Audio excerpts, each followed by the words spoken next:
Okay, that look says it all. We almost got hit. Welcome to driving in Salvador.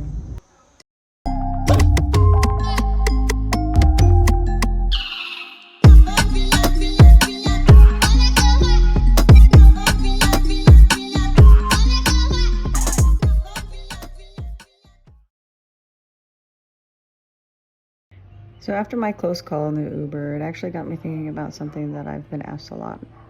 Do you feel safe in Salvador? The honest answer is yes. But I've also learned that I have to move differently here, differently from how I moved back in the United States. Salvador is a beautiful place. The people here are kind, generous. I've had amazing experiences here.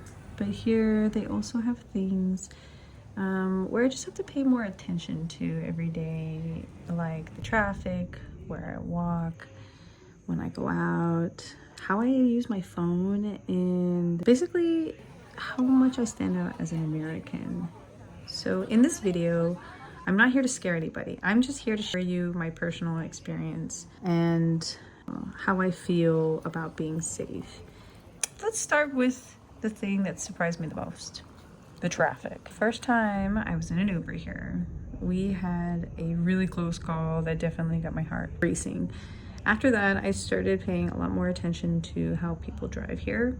One thing I've noticed is that traffic feels much more aggressive than what I'm used to at home. Drivers seem to be more confident, making quick decisions. Motorists often wave between cars, and the busy weekends or holidays, the roads can feel especially hectic. Quickly learned that when I'm crossing the street, I can't assume that cars are going to stop just because I'm in the crosswalk. I make eye contact with the drivers whenever I can, wait until I know they've seen me, and never rush across the street. So after getting used to the traffic, that was an interesting time. There's some other things. That wasn't the only thing. That wasn't the first thing, or that wasn't the only thing that caught my attention, that I noticed.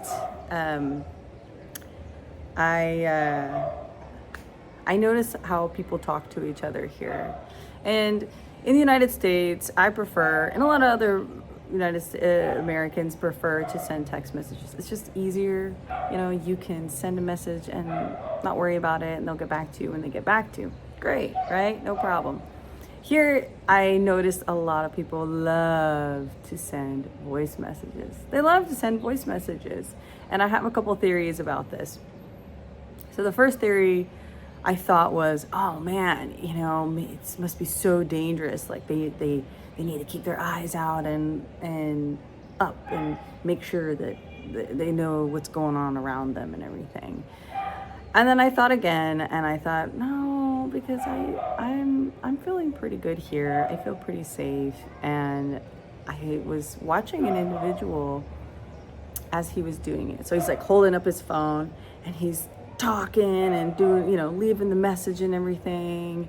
And at the end, it sounded like he would say, valeu, beijos, beijos y brazos, ciao. And I really thought, wow, there was so much passion and emotion behind this message. And it wasn't the first time I saw it. I saw other people doing it too. So I think that is the real theory, is that people just really want to send their true emotions behind the message. And I think that's cool, because there have been a few times that I have tried to send text messages to my son, and he's a teen, so that's hard. That says a lot. But I would send a text message to my son, and he would say, like, Mom, what are you trying to say to me here? He just wasn't getting it. And so that goes back to there's no emotions attached to these just words in a text message. You can't hear what's behind it. I could say no, or it could be no, or you get the message. You get the idea. And I think this is really cool that Brazilians like to do this. I asked my husband about this too. you know, what's going on with this whole voice message thing? And he's like, we just like to do this, you know, or people just like, Brazilians just like to do this. So those are my theories. I don't know. I want to hear you guys' thoughts. You tell me, what do you think why Brazilians love to leave voice messages? I would really love to hear about your thoughts on that. And speaking on the phone is true or not, it did make me realize something, that I need to be much more intentional. For an example, always putting my phone away and making sure that I bring my cross bag with me and not just keeping things in my hand like I used to do, kind of just not really paying attention. And now I'm much more aware of where I'm going and what I'm doing, especially at night, and just be a little bit more vigilant. And honestly, I have to remember that these aren't just travel skills, they're life skills. Another adjustment I made wasn't about my phone. It was about where and when I spent my time. When I first arrived in Salvador, everything was new. I didn't know which neighborhoods I was familiar with yet, so I naturally found myself spending most of my time in places where there were lots of people. I spent a lot of time at the shopping malls, restaurants, the beach, and the more popular tourist areas. There are always people around. And for me, that made it easier to relax while I was getting to know the city. Another habit I picked up was avoiding long walks by myself after dark. If I'm out at night, I'll usually call an Uber instead of walking. I also noticed that many of the places I visit have visible security and police nearby, especially around shopping centers and busy public spaces. Seeing that gives me a little extra confidence while I'm still learning my way around. One thing that really also surprised me wasn't just how people moved around the city, it was where they chose to live.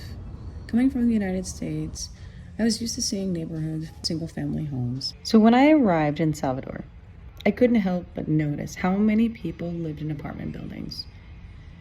So I started talking to people.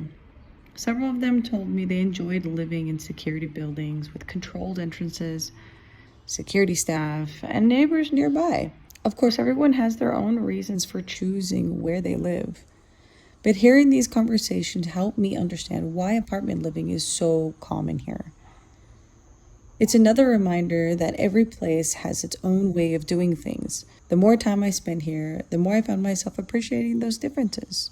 And finally, there was one adjustment I never expected to make. It wasn't the traffic, it wasn't where I lived. It was something that I did every single day, the way that I speak.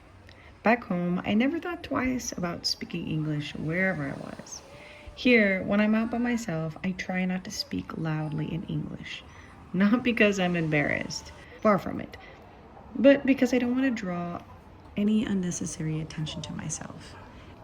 Instead, I practice my Portuguese as much as I can. My grammar still has a long way to go, but I'm sure people know that I'm not from here the second I open up my mouth. So we were just talking about the song. But every conversation helps me learn a little more. He was singing, my father. For me, learning Portuguese isn't about speaking another language. It's about respecting the culture, connecting with people, and feeling a little more at home. So, do I feel safe in Salvador? My answer is yes. But I've also learned that feeling safe isn't just about where you are. It's about understanding the place you're in and adapting to it. And once I started doing that, I stopped worrying so much and started enjoying this incredible city for everything it has to offer. If you've been in Salvador or if you've lived here, I'd love to hear your perspective. Is there anything that surprised you when you first got here? Tell me in the comments. And if you're enjoying following me on my journey between US and Brazil, I'd love to have you join me on my next adventure. Don't forget to like and subscribe. Until next time, beijos y brazos. Ciao.